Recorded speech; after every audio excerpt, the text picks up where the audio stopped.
GOP has to find two strong replacement candidates. Based on voter enrollment, the Buffalo area district that Volker represents is expected to remain in Republican hands. But Democrats dominate in Morahan's district. That makes his seat a tougher fight. Joining us now to add some more perspective to today's announcement from Senator Morahan is Brendan Quinn. He is the former executive director for the state GOP and now a consultant for several Republican candidates. Brendan, thanks for coming in. How are you, Liz? I am well, thanks. We should say, actually, just to get it out of the way, yes, that you might represent one of the candidates who's interested in running for Senator Morahan's seat, Rockland County Executive Scott Vanderhoff. I've done work for Scott in years past, and Scott's a very good friend, and some people have approached him about running, and some people have also approached one of the town supervisors, Ed Day, about running, and this is Senator Morahan's day at the moment, and everyone's observing that and letting him have his moment and looking forward to see what happens next. This isn't actually a surprise. He's been ailing for some time, so the Senate Republicans had some time to get their ducks in a row, but it seems now that there's not complete agreement in the district and here in Albany on who should run. Well, it's one of those years that Republicans across the state and across the country are looking for opportunities, and a lot of people that normally would not be running are interested in running because of what's happened in last year, what happened in January with Scott Brown in Massachusetts. So everyone's looking at it, this is my year, this is my chance, so there are a lot more people interested in running than in years past. Right, but the last thing the Republicans need is a fight. If you end up with a primary this late in the game, you actually could end up losing that seat. I mean, that seat has an enrollment edge for the Democrats. It's a 3-to-1 enrollment edge for the Democrats, and that is a possibility, but you also have the Republican candidate, if there were to be a primary, gets a bounce coming out of that because the primary is so late, and you build up your name ID. Scott Vanderhoff has very good name ID. Ed Day is in one of the biggest towns, so he has a pretty large name ID within that piece of the district.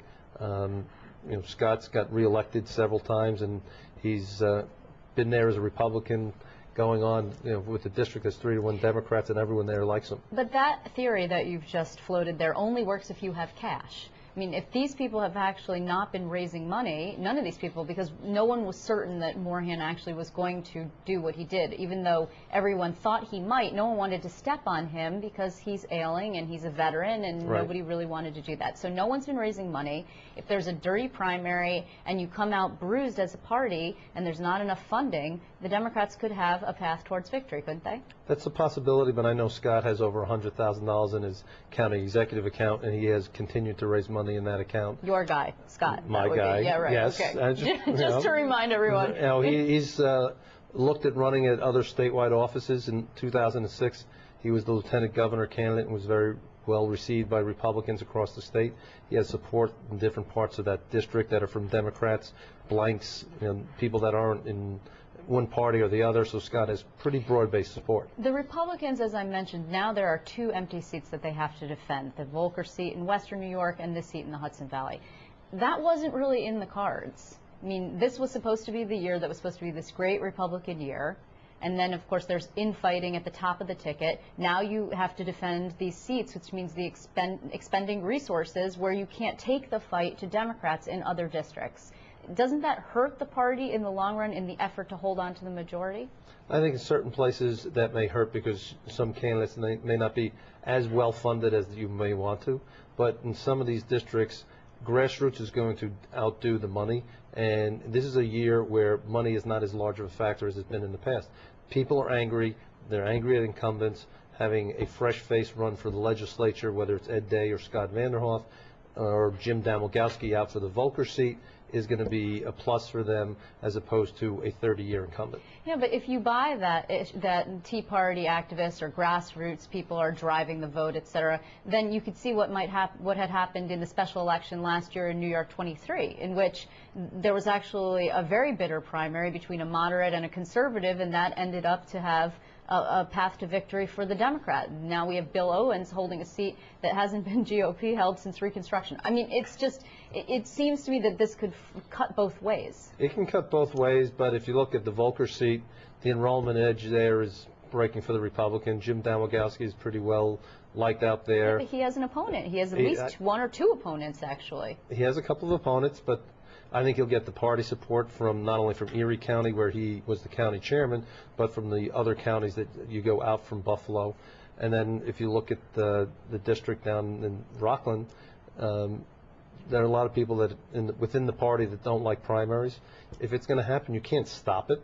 So you have to just go with it and run with it and do the best you can and do everything you can preparing and not running parallel and running for the primary and running for the general election, and go work hard and have to assume you're there. How much does it cost to defend a seat like this? I mean, how much do you think that a candidate, assuming that the Senate Republicans support a candidate after the primary, even before a primary, how much is it going to take to defend a seat? Because, you know, they are being out fundraised by the Democrats now that the Democrats are in the majority by 2 to 1. They're being out fundraised, but as I said, in some of these races, I don't think the money is going to be as big of a factor. In a primary, you may need $200,000–300,000.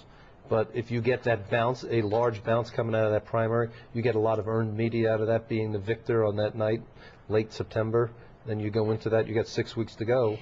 Doesn't the message that this sends, though, I mean, not that it's anyone's fault that they were ailing for Mr. Morahan, who's been ill, but the message is, the party is that people see old, retiring, whereas the Democrats have younger people, newer people. I mean, doesn't it sort of hard to counter that optics, for lack of a better, my favorite word, optics? Well, if you look at it, the message coming out of Albany, everyone, it doesn't matter, they don't like Albany. If you go anywhere in the state, and I've been across the state in probably 10, 12 different counties over the last couple of months, everyone's upset with Albany from the top of the ticket all the way down.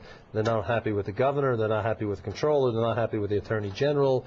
You know, they don't know what he's doing. Is he running? Is he not running? They're not happy with the Senate. They're not happy with the Assembly.